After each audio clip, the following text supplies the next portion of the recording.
Gaano kalaki ang magiging epekto ng remittances na nanggagaling sa Middle East kapag nagtuloy-tuloy po itong gulo na ito? Okay, wala akong eksaktong estimate ngayon. Pero pag tinignan kasi natin ho yung distribution kung saan nanggagaling yung pinakamalaking bulk ng remittances ng ating bansa, syempre po, lahat yan, or malaking porsyento, malaking bahagi ay nandun sa Middle East. Now, pagkaklaro lang, syempre meron pong mga opinion na nagsasabi na hindi naman lahat ng bansa sa Middle East ay apektado ng gulo. Tama naman, tama po yun. Pero hindi natin sinasabi kasi na ang epekto nito ay confined lang doon sa kung saan nangyayari yung kaguluhan o yung mga strikes.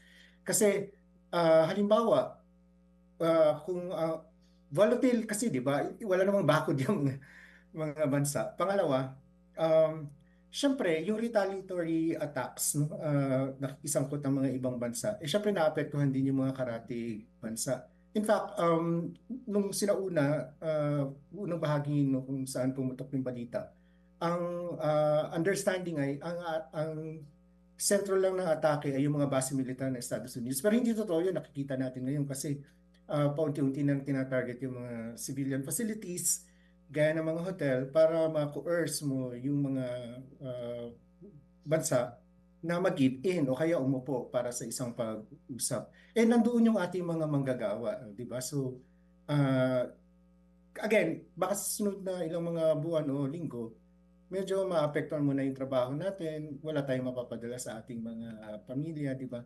Um, One-third halos po ng ating mga manggagawa, one-third, no? Wala akong estimate ng yung kung magkano yung ano po, no?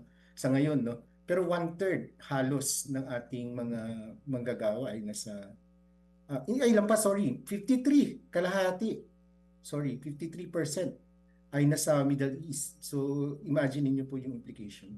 Mga kapatid, brothers and sisters, saan ka pa? Dito na tayo sa totoo. Dito na tayo sa True FM. Mga kapatid, mag-subscribe and follow po kayo sa social media accounts ng True Network PH. Yan po kami, hanapin nyo lang True Network PH, Facebook, Instagram, YouTube, TikTok, and podcast. Mapa Apple or Spotify man yan, mahahanap nyo kami. Lahat ng mga napapanood at napapakinggan nyo po sa programa, nasa social media accounts namin yan. So, paano mga kapatid? See you sa social media!